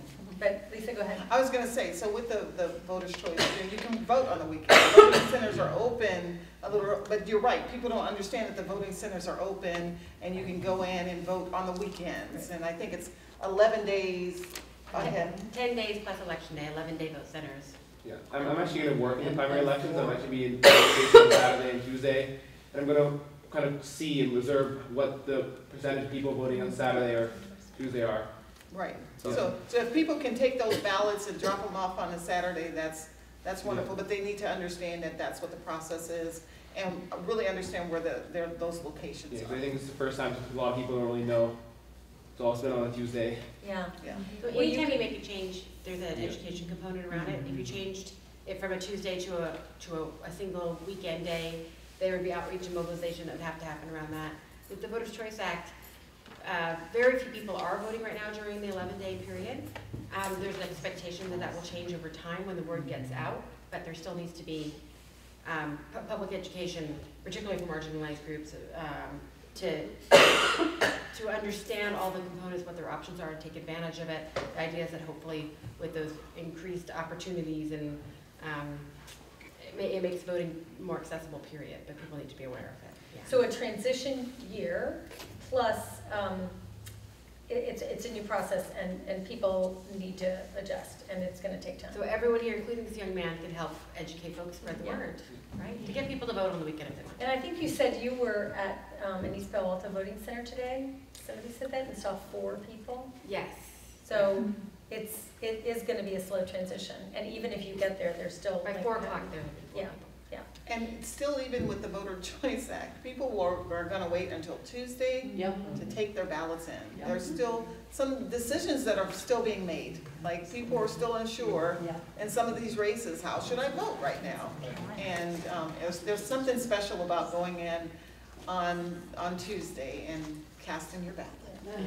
I am so glad that they added "I voted" sticker to the mail-in ballot. Yeah, So right. that I know. The VOC suggested that. This is, Yeah, Petra. Please, answer a question nobody asked. Yes. I mean, one of the ways that we're trying to get the word out, because the great thing about the Voters' Choice Act is not only that all vote centers are open Saturday, Sunday, Monday, Tuesday, and a bunch of them are open 11 days, and 4 of them are open 30 days before the election, is that you can also register to vote and vote on the same day. And I feel like I'm saying it till I'm blue in the face, but apparently every time I say it, somebody's like, oh, you can? So again, for you guys to spread the word, there is no such thing as a deadline anymore. In the counties that have the Voters' Choice Act, which includes San Mateo and Santa Clara counties, there's no deadline for voter registration. You can walk into any vote center and vote right away. And there is a group in San Mateo County, and there's one in Santa Clara County as well that's working with the elections office on outreach. And we have representatives from a lot of these communities we've been talking about. And we've actually convinced the elections office to give money directly to the community groups, which is the first time they've done that. We spoke in front of the Board of Supervisors and said, hey, we think the community groups could do more with the money than the elections office. And so Nuestra Casa was actually one of the groups that got funding, and a bunch of groups in Daly City as well got funding directly from the elections office to try to do some of this outreach. But it's a process. We did this in 2018, we're doing it now, we will continue to do it until people actually hear. Could I just add one note to that? The other thing is one key person on this VOC committee who is from Belhaven said, you need to not send the message to us. You need to come to where we are and speak there. So you need to come to our churches. You need to come to our community meetings and show up there. Don't hold a meeting. Don't table at a farmer's market. Don't, a number of the things that many of us would think to do naturally and get a lot of traffic, but not for many of these communities.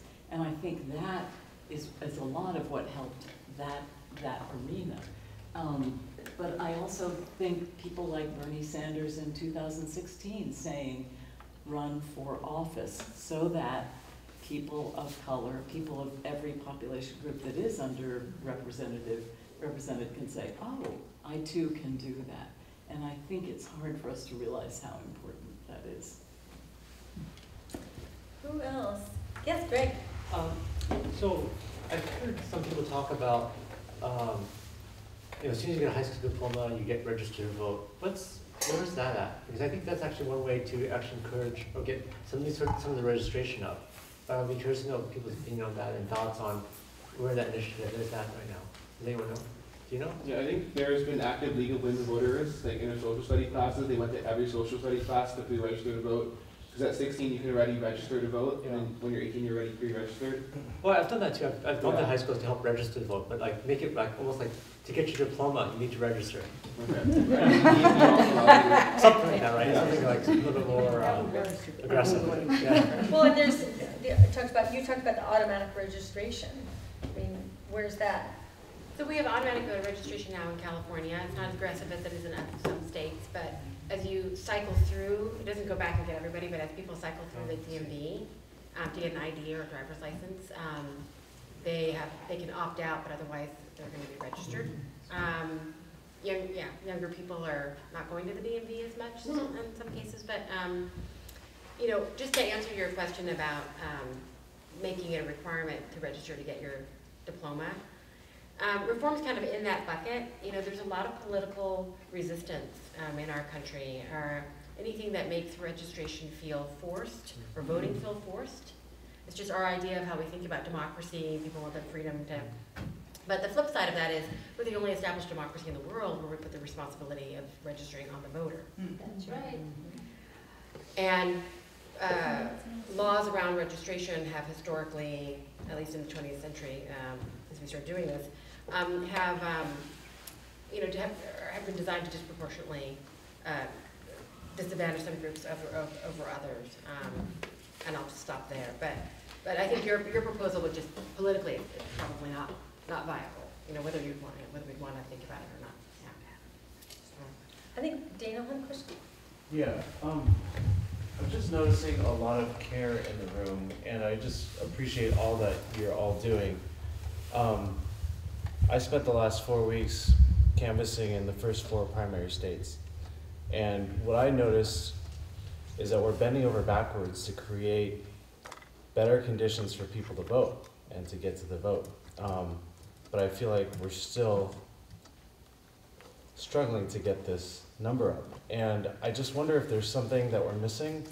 If you could wave the magic wand, is there something else that you would add into this mix that we could do, or that you would love to see happen if you just had a magic wand?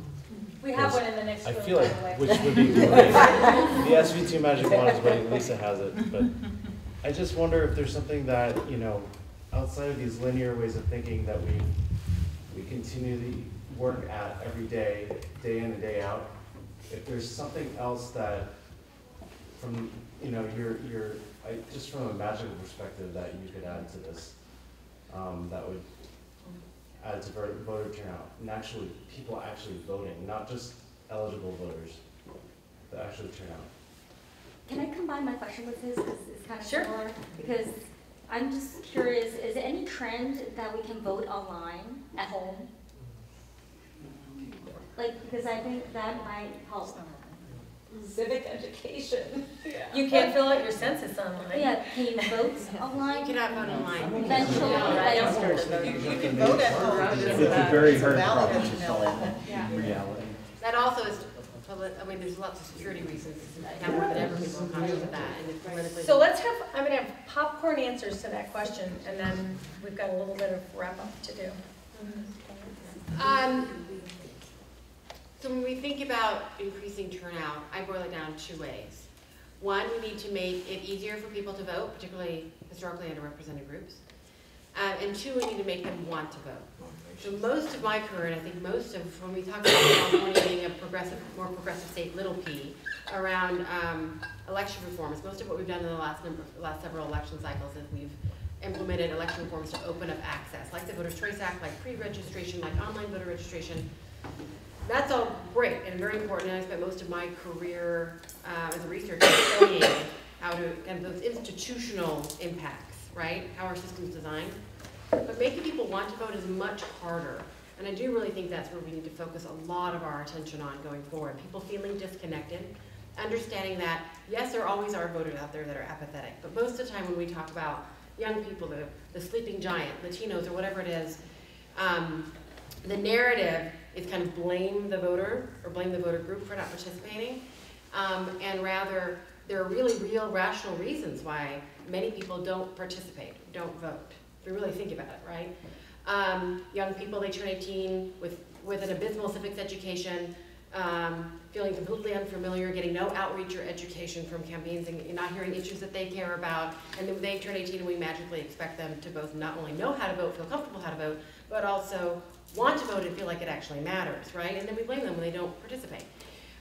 So the wanting is really important, and that's the long game, and I was really glad to hear you talk about the full year. We can't be engaging on the election cycle. It'll only get some voters. It won't really change the numbers. Talk about the numbers again, really moving those numbers. We have to be connecting issues, long-term issues in communities. Talk about the local, not just the presidential race, right? and connecting it to what people really care about and the real outcomes in their community. And that takes time. It is the long building relationships. It is using trusted messengers. It is using peer-to-peer, what I call deep contact.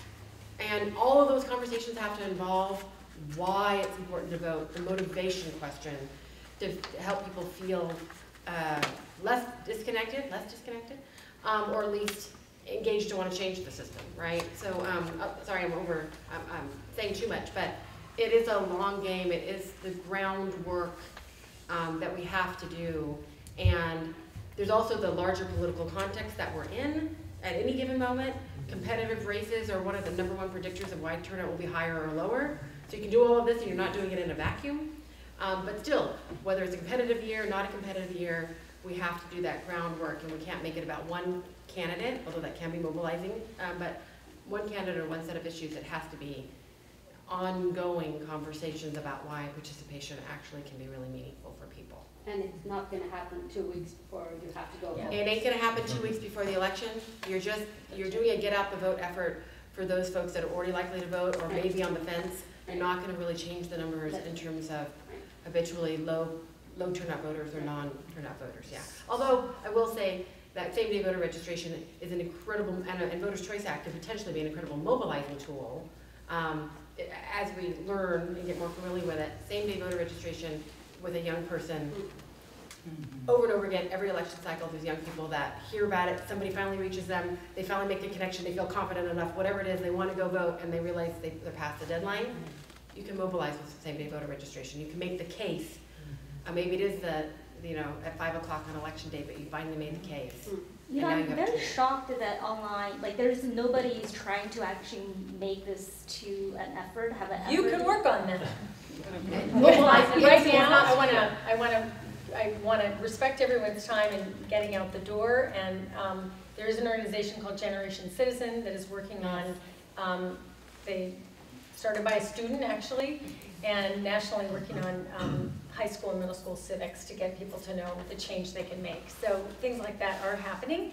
Can I just add one other thing? Yeah, because and getting people to understand the changes. Previously incarcerated individuals do have a right to vote, but a lot of them don't understand that they've been restored and they can vote, so they stay away. If you look at the young woman who voted in Texas, and she was told she should go and vote, but I think she was still on probation or something, and then she was sentenced to 5 years for voting when she wasn't supposed to vote, sends the wrong message, and it makes people not want to go fear, and because participate. there's a lot of fear, right, in our thing. So if we could just for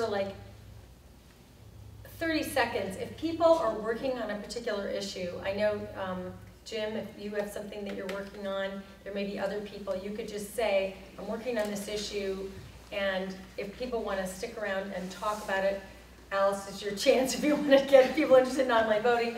I'd love to just hear from you, Popcorn, of who's working on what. And Jim, you want to start it off? Sure. Should I come up front? Well, just stay right there. Oh, just great. We're going to close up in like 2 minutes. Yeah, no, literally just 30 seconds here. Sure. 2 sentences. So, Kenna and I added something recently to our mission statement for philanthropy, which was protecting democracy. And that's a very broad topic. And of course, this is having a representative, having our participation representative of our population is a very important part of that. One other adjacent piece that we've been looking at is election security, because it's important that that the votes be right, and that everyone feel that everyone has to trust that the results of the elections were what they were. So we've been looking at and supporting in small ways a few different organizations. There's a local one called Voting Works, which is, I think, in Mountain View or someplace nearby, that's working on auditing election systems in order to make sure that the votes are right. There's a California Voter Foundation that is working on a state level, and there's an organization called Verified Voting that's working on a more national level that are working in different ways on election security. So, and there are also broader organizations that, Center for Democracy and Technology and so forth, that work on lots of things, including this. In any case, if anyone is interested in talking some more about election security things, please come and see me. Excellent. Thank you. And anybody else? One more person just want to share their, yes, go ahead. So I'm a volunteer with a nonprofit, nonpartisan. We're building an app and an online website to help people decide how to vote in their communities. What's the website? We're called We Vote. So people are welcome to stick around. Anybody else want to share anything? Daniel? Oh. Remember our advocacy policy? I'm just newly active in an organization called Movement Voter Project, so I just wanted to throw that out there. What's it? Movement Voter Project. Movement Voter Project. Yep, project. Which does exactly what you said, which they work year-round and then help get people motivated. Yeah. So, Anybody's interested in joining the Voter Education and Outreach Advisory Committee for San Mateo County or the Language or Disability Access Advisory Committee, let me know. I'll set you up. Okay. Julie? So I'm working with an institution that this is their 100th anniversary. It's League of Women Voters. We have Voters Edge website, a lot of voter information. Look up your ballot. Personally, I'm targeting the community college students, and across Santa Clara County, we have 7 community college campuses, 80,000 students, 20,000 faculty, 100,000, which out of the county, there's 1.7 million people. Now, I'm working both on voter as well as census. So I'm not, the numbers I'm giving are not the eligible voters. It's more residents, but we need them all counted in the census as well. And where I need help from the state of California is, I can get to the student groups, but I can't get to the faculty. The faculty to, get them to make time in their classroom to devote 20 minutes to get all their students either voting or filling out census. All right, well, you two can talk. Yes. So I'm happy to connect you to folks at UCs and other. Yeah. So any, literally one word that you'd like to share, and then we're gonna let everyone breathe of what you hope people do. I don't know. Well, we'll see you at the ballot box. Fund organizing groups. They're on the ground. They're doing the work. If people are watching, get out and vote. Buddy system, bring a young person who otherwise wasn't going to vote to the polls or help them get their vote on the ballot. Well, so I just want to say a huge thank you to each of you.